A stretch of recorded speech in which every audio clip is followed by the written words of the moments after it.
मित्रों नमस्कार। Political idea के आज के इस अंक में आप सभी दर्शकों का बहुत बहुत स्वागत है।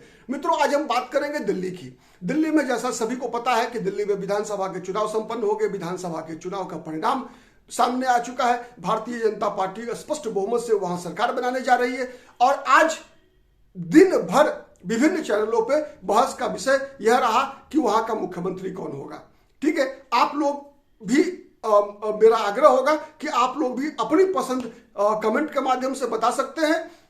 जहां तक हमारा मानना है कि देखिए दिल्ली एक ऐसा विधानसभा क्षेत्र है जहां पर जो कि केंद्रीय राजधानी भी है दिल्ली में। ठीक है, तो भारतीय जनता पार्टी मुख्यमंत्री पद का मुख्यमंत्री चुनते समय कुछ बातें जरूर ध्यान में रखेगी। नंबर 1 सबसे पहला ध्यान में रखेगी कि भारतीय जनता पार्टी ने जो वादा किया है दिल्ली की जनता के साथ, ठीक है, उन वादों को पूरा करने वाला चेहरा होना चाहिए। मतलब एक ऐसा व्यक्ति वहां का मुख्यमंत्री बने जिसके अंदर विकासवादी सोच हो। जैसे उदाहरण के लिए मैं बताऊं, देवेंद्र फडणवीस का चुनाव भारतीय जनता पार्टी ने किया, तो देवेंद्र फडणवीस का एक जो माइंडसेट है वो महाराष्ट्र जैसे राज्य के लिए कितना आवश्यक है आप विचार कर सकते हैं। ठीक है, तो उसी प्रकार से दिल्ली भी एक महानगर है और महानगर है तो निश्चित रूप से वहां पर जो चूंकि उसका मुकाबला आज भी आप देखेंगे कि अरविंद केजरीवाल की हार हुई है, ये बात तय है, लेकिन वोट शेयर के मामले में बहुत अंतर नहीं है।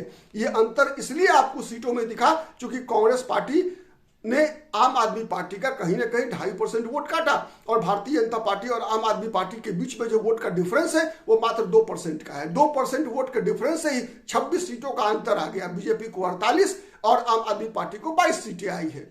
ठीक है, तो सबसे बड़ा फैक्टर ये रहा है। दूसरा बड़ा फैक्टर क्या रहा कि कांग्रेस पार्टी, देखिए कांग्रेस पार्टी लगातार 3 चुनाव से शून्य पर सिमटती जा रही है, लेकिन एक बात जो सबसे महत्व का विषय है कि 67 सीटों पे कांग्रेस पार्टी का जमानत जब्त हो गया। ये सबसे बड़ा समाचार है दिल्ली का। खैर ये एक अलग विषय है जिस पर हम लोग कभी बाद में बातचीत करेंगे, लेकिन आज का जो मुद्दा है सबसे बड़ा कि दिल्ली का अगला मुख्यमंत्री कौन होगा। आज जो वर्तमान परिस्थिति दिख रही है उसमें देखिए बीजेपी के पास बड़े बड़े नेता है। वहां पर विजेंद्र गुप्ता की बात करते हैं, शुरुआत करते हैं, सबसे पुराने नेता है विजेंद्र गुप्ता। तब भी चुनाव जीते थे जब बीजेपी को मात्र 3 सीटें मिली थी 2015 के विधानसभा चुनाव में।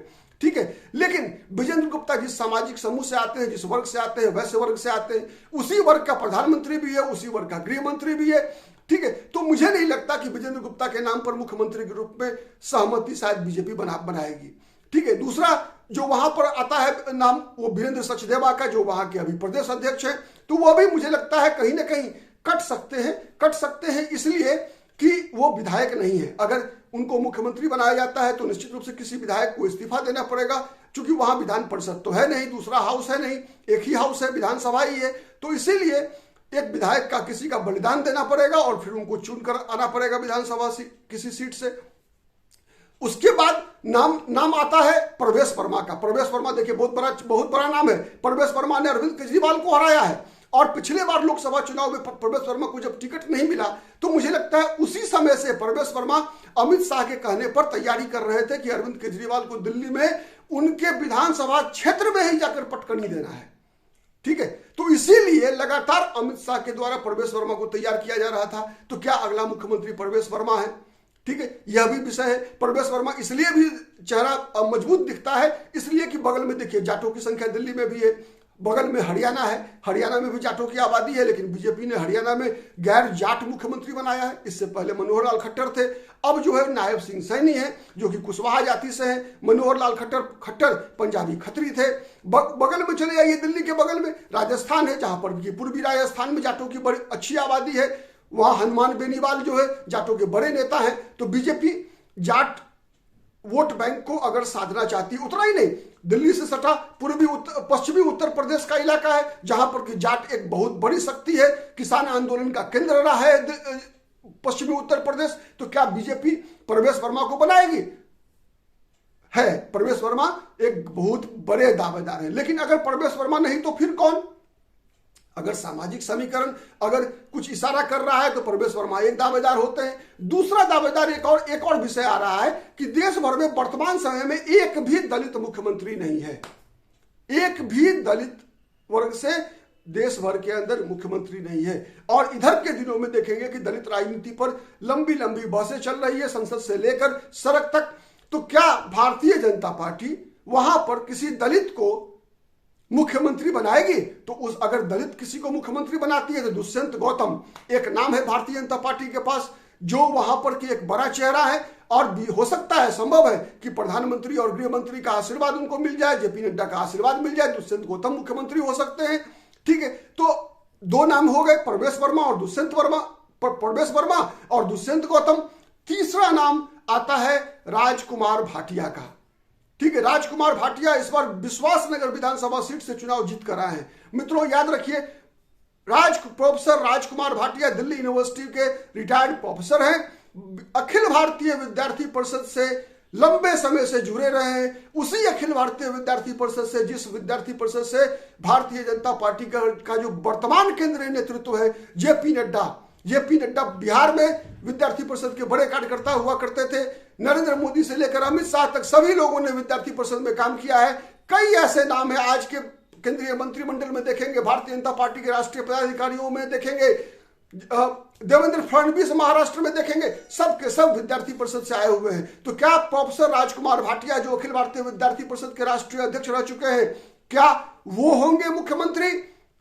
हो सकता है, संभव है, क्योंकि जिस प्रकार के चेहरों का चुनाव नरेंद्र मोदी लगातार करते हैं। लेकिन एक नकारात्मक पक्ष यह है प्रोफेसर राजकुमार भाटिया के पास कि राजकुमार भाटिया जिस प्रकार से भारतीय जनता पार्टी के मुख्यमंत्रियों की सूची देखेंगे तो भाजपा लगभग आप कह सकते हैं जो 50s में रहने वाले नेता हैं उन्हीं को मुख्यमंत्री बना रही है। 50 से 60 के बीच का, चाहे वो देवेंद्र फडणवीस हो, चाहे वो नायब सिंह सैनी हो, चाहे वो भजन लाल हो, चाहे वो मानिक सरकार हो, आप ऐसे कई नाम को देखिए, चाहे मोहन यादव हो मध्य प्रदेश में।